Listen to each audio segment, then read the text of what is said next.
Hello everyone. So today I will be discussing the new topic which is factors affecting language learning, physical, psychological and social.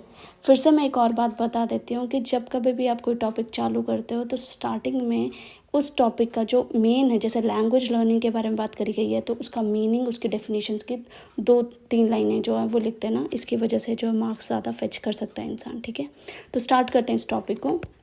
तो बेहद सारे factors होते हैं जो कि significantly affect करते हैं लैंग्वेज लर्निंग को। तो उसको ब्रॉडली हम कैटेगराइज करते हैं, जैसे फिजिकल है, साइकोलॉजिकल है और सोशल है। सबसे पहले फिजिकल के बारे में बात करते हैं, द फिजिकल फैक्टर्स। तो इसमें 3 पॉइंट्स दिए गए हैं, overall health, gender and physical limitations.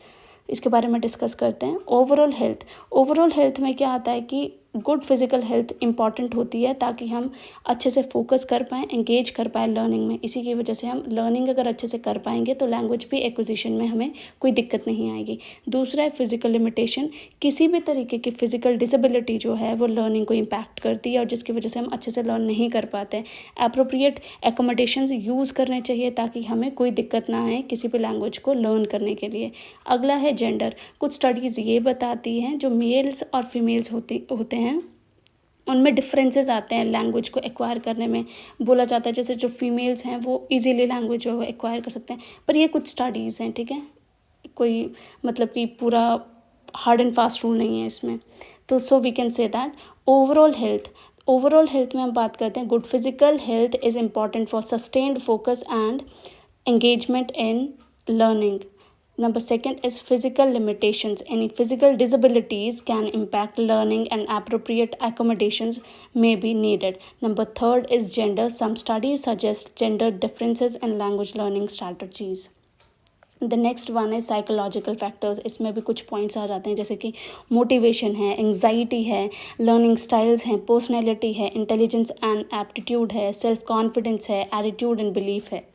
तो बात करते हैं इसके बारे में, मोटिवेशन के बारे में। अगर किसी बच्चे को जो है पॉजिटिवली मोटिवेट करा जाएगा तो उसकी वजह से वो लैंग्वेज में अच्छे तरीके से वो लैंग्वेज को एक्वायर कर सकता है। ठीक है, अगर एंग्जाइटी ज़्यादा है तो लैंग्वेज एक्विजिशन में हिंड्रेंस प्रोवाइड होती है जिसकी वजह से स्पीकिंग में प्रॉब्लम आ जाती है। ठीक है, number third is learning styles. हर एक इंडिविजुअल की डिफरेंट प्रेफरेंस होती है कैसे वो लर्न करता है। ठीक है, जो कि उसकी सक्सेस को अफेक्ट करती है।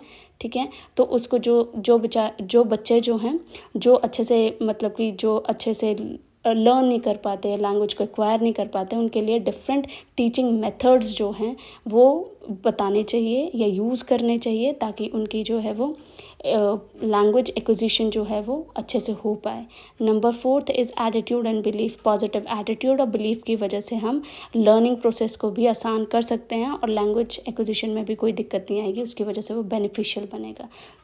देन है पर्सनैलिटी में आता है जो इंट्रोवर्टेड इंडिविजुअल्स होते हैं वो हेजिटेंट फील करते हैं बोलने में। ठीक है, और जो एक्सट्रोवर्टेड इंडिविजुअल्स होते हैं वो विलिंगली जो है वो कोई भी रिस्क लेने के लिए ईगर रहते हैं और इसकी वजह से वो लैंग्वेज एक्विजिशन में उन्हें कोई दिक्कत नहीं आती है।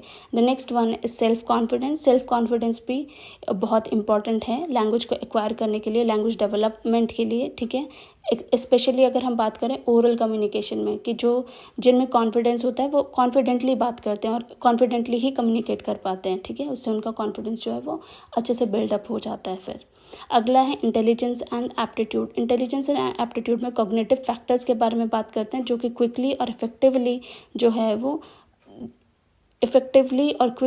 वो जो इंडिविजुअल है वो लर्न कर सकता है लैंग्वेज को। ठीक है, so we can say that number 1 is motivation. Both intrinsic personal interest and extrinsic rewards, social approval, motivation help play a crucial role. Number 2 is anxiety. High anxiety levels can hinder language acquisition, especially in speaking situations. Number 3 is learning styles. Individuals have different preferences for how they learn, which can affect their success with different teaching methods. Number 4 is attitude and belief. Positive attitude and belief about the language and learning process can be very beneficial. Number 5 is personality. Introverted individuals may be more hesitant to speak, while extroverted individuals might be more willing to take a risk. Number 6 is self-confidence. A lack of self-confidence can impede language development, especially in oral communication. Number 7 is intelligence and aptitude. These cognitive factors can influence how quickly and efficiently someone learns a language. अगले आ जाते हैं social factors.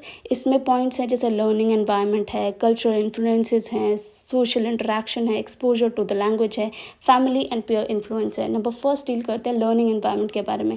देखो जैसे कि classroom की setting जो आती है, जैसे टीचर का स्टाइल कैसा है पढ़ाने का, ठीक है, रिसोर्सेज अवेलेबल हैं क्लासरूम में या नहीं है, ये सिग्निफिकेंटली इन्फ्लुएंस करता है लर्निंग को, ठीक है। सेकेंड है कल्चरल इन्फ्लुएंसेस, तो कल्चर भी शेप करता है लैंग्वेज को यूज़ करने के तरीके को और लर्निंग एक्सपीरियंस कैसे जो है वो इनकरेज हो पाए। थर्ड है एक्सपोजर टू द लैंग्वेज। जितना ज़्यादा अमाउंट और क्वालिटी का एक्सपोजर किया जाएगा बच्चे को, इंडिविजुअल को, ठीक है, उतने ही आसानी से इजीली लैंग्वेज को एक्वायर करा जा सकता है, ठीक है। और जैसे कि नेटिव स्पीकर्स के साथ अगर कम्युनिकेट करेंगे तो उतनी अच्छे तरीके से जो है वो लैंग्वेज डेवलपमेंट हो जाती है इंडिविजुअल में। अगला है सोशल इंटरेक्शन। जितना ज़्यादा दूसरों से बात करेगा, सोशली इंटरेक्ट करेगा एक इंडिविजुअल, उतने ही अच्छे से जो है वो लैंग्वेज जो है वो डेवलप हो जाती है उस इंडिविजुअल में। अगला है फैमिली एंड पेयर इन्फ्लुएंस। ऐसा देखा जाता है कि जैसे कि जो पेरेंटल एनकरेजमेंट होती है, पेयर सपोर्ट होता है, वो पावरफुल मोटिवेटर्स हैं, फैसिलिटेटर्स हैं लैंग्वेज को डेवलप करने के लिए। और ऐसा भी देखा जाता है जैसे फैमिली में जो घर पे जो लैंग्वेज यूज़ करी जाती है, बच्चे अक्सर वही लैंग्वेज जो है वो सीखते हैं अच्छे तरीके से, ठीक है। तो ये भी फैमिली का इन्फ्लुएंस भी बड़ा ज़्यादा रहता है लैंग्वेज एक्वायर करने में। So the number first is learning environment. The classroom setting including the teachers style and the availability of resources significantly influences learning. Number second is cultural influences. Culture shapes language use and learning experiences. Number third is exposure to the language. The amount and quality of exposure to the target language significantly impact acquisition, including access to native speakers. Number fourth is social interaction. Opportunities to interact with the native speakers and participate in social activities using the language are vital. Number fifth is family and peer influence. Parental encouragement and peer support can be powerful motivators and facilitators. With this, I end this topic here itself. Thank you so much.